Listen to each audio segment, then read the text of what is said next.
They're colorful, they're cheerful, they're interesting, and they're everything that a handmade rug should be.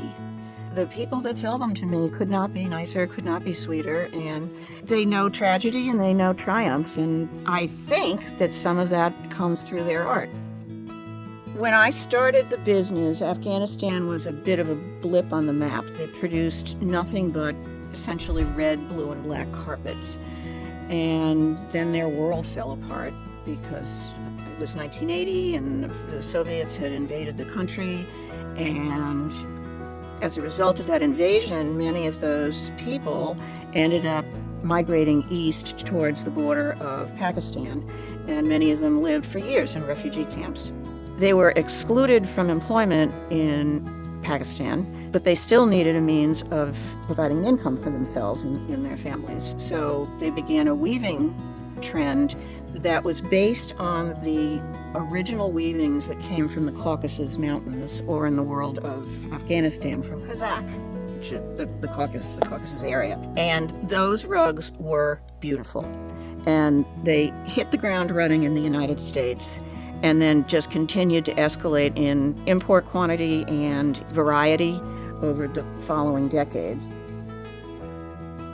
In the spring of 2015, I went to Afghanistan.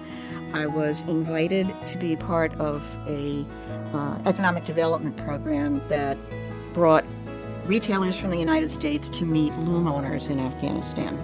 And of course, I was the only woman present. My doctor had to sign a note saying that I was physically capable of wearing a 50-pound flak jacket, climbing up 2 flights of ladders on an exterior vertical climb, and jumping from roof to roof if necessary. She was very curious about what I was doing. There are 5 security checkpoints in the Kabul airport, and I made it through the first one with no anything, and I got to the second one. And women go to women checkers, men go to men checkers, so never the twain shall meet. And she did the usual thing, put your hands up and let me see your bag. And I looked over and saw that she was looking at a little television screen that was about this big, and I said, Bollywood?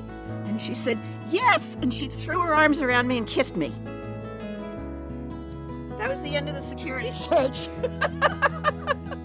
It was an astonishing moment for me. It just showed me how easy it is to break barriers with one simple act of kindness in the face of all this drama.